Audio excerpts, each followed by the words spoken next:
Okay, welcome back. Today I'm working on a 2007 Ford Edge SEL all-wheel drive getting ABS activation while driving.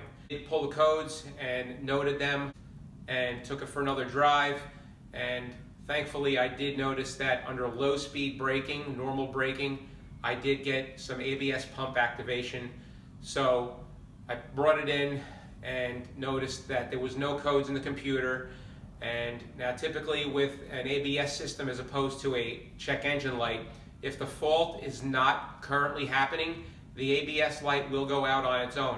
So seeing as how I did not have an ABS light on, that tells me that the ABS system electrically is working properly, meaning the sensors and the computer and no internal failures, that sort of thing.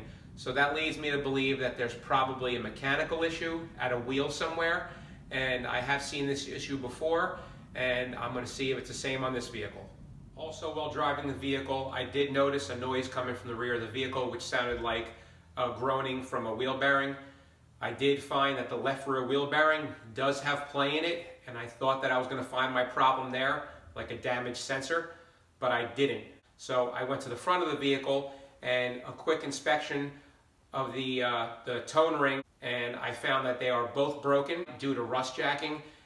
Okay, so here's your ABS sensor with the 8mm bolt holding it in, and as you can see on the axle where I have it marked in white, that tone ring is broken, and that happened because rust got underneath, built up on the axle, and it snapped the tone ring. Okay, I'm going to explain to you how this works real quick. On this particular vehicle, this ABS sensor, it's nothing more than a magnet with a piece of copper wire wrapped around it, and as a piece of metal runs by the end of the sensor, it creates a small AC voltage. It just refers that voltage to the ABS computer, and the ABS computer uses that voltage to determine wheel speed, and it does that by bridging each one of these gaps on the tone ring.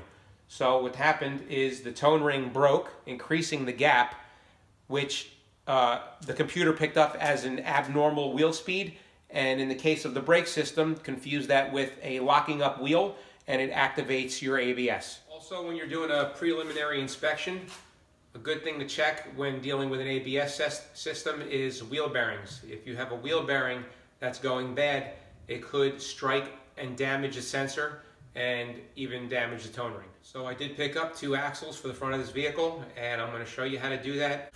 Okay, so you're going to want to jack up your vehicle, put a couple jack stands underneath it, give yourself enough room underneath to move around. I got mine up on the lift, so I'm going to show you how to do this. This is not a difficult job, so here we go. So to start, this is your axle nut. It's a 35mm nut from the factory. You're going to want to take that off. If you have an impact gun, that's preferred. If you don't have an impact gun and you're going to be using a breaker bar, then you're most likely going to have to stick a bigger bar in between these wheel studs here and against the ground so that the wheel doesn't spin when you take that nut off. Next, you're going to want to go to the back side of the caliper, take the caliper bracket bolts off, which they are 19mm. There's one right here, and there's one right there, and that'll take your caliper off.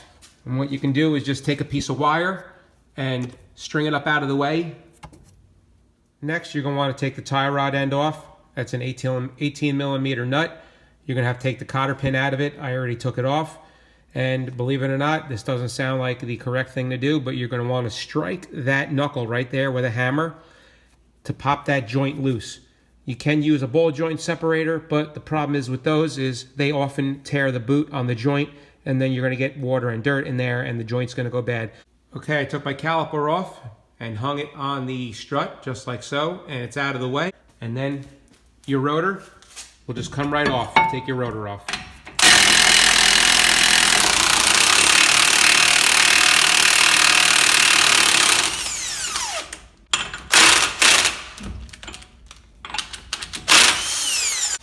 Okay, underneath on the lower ball joint, there's an 18mm nut with a 13mm through bolt. You want to take that off.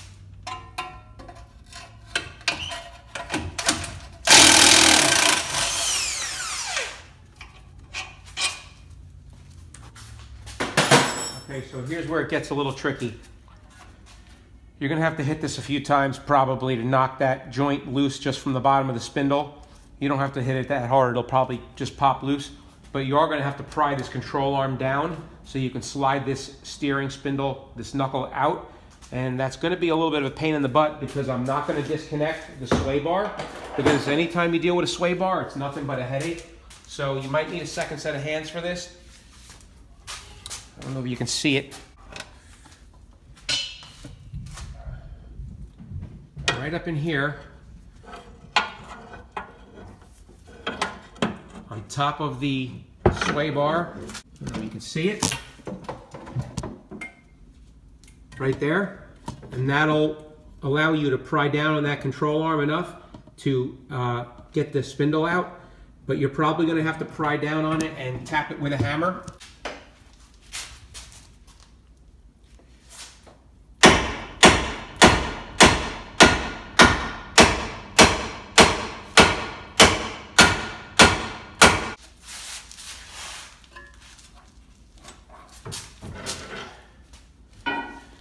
Just like that. Okay, so I have the vehicle up in the air. Make sure you get yourself a drain pan. And what you're going to have to do,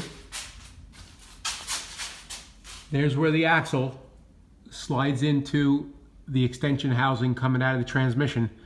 You have to get in there with a pry bar or even maybe 2 pry bars and jockey that axle loose.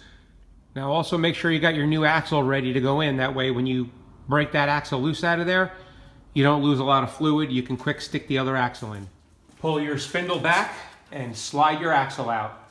Okay, so let me show you how I got this axle out of that extension housing. It was a little bit of a pain in the butt, but if you look up in there, there's a bolt with a bracket going against the block. You can see that there. So I put my pry bar square against the axle like that, and I hit my pry bar right here with the hammer as close as I could to the oil pan, and it popped it out. There's a snap ring in there that you're going to want to throw some lube on, because it can be pretty stubborn sliding the axle in there and getting it to click into the axle. So I usually just put some whatever wheel bearing grease or some white grease on there. Just load it up real good.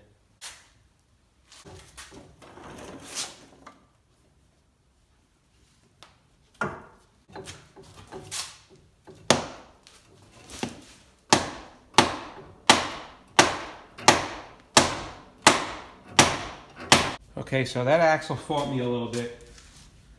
What I did was I put wheel bearing grease on the end of that shaft where the snap ring was that holds the axle in.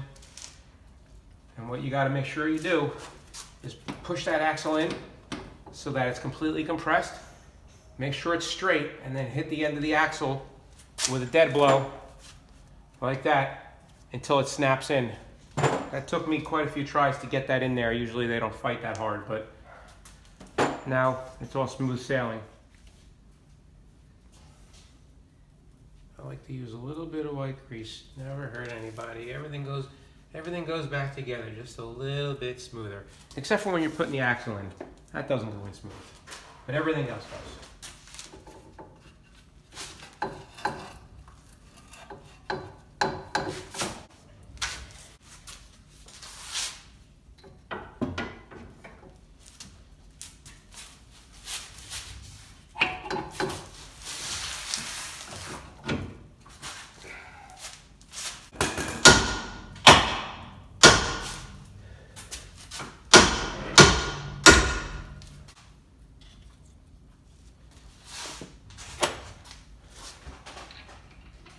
The replacement axles are actually a 36mm nut, not 35, like the factory one.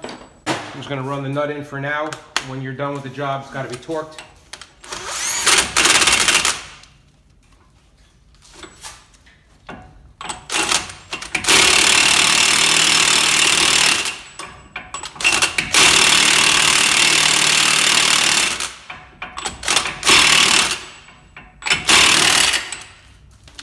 Through bolt back in at the bottom for your ball joint.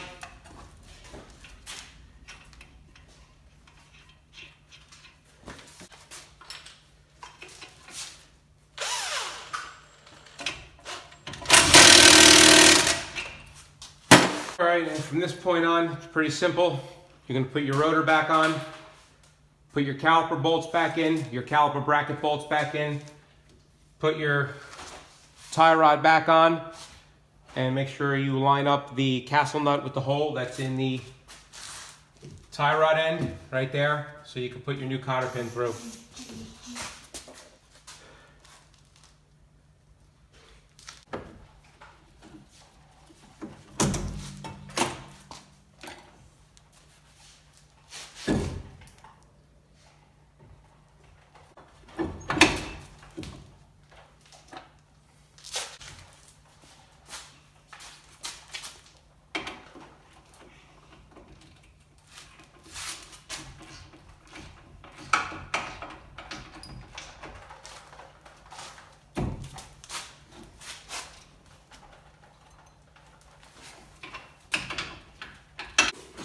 Can you be quiet, please?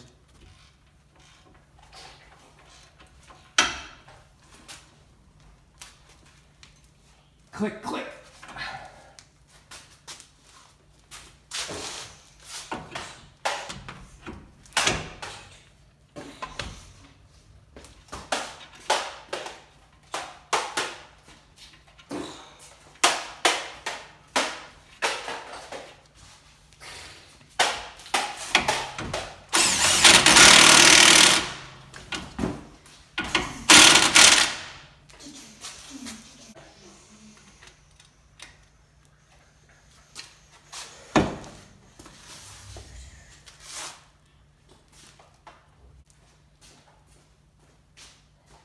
Okay, so that about sums up the job. The torque spec on the front axles is 203 foot-pounds. Don't forget to do that. Take it for a test drive and you're all done. Thanks for watching.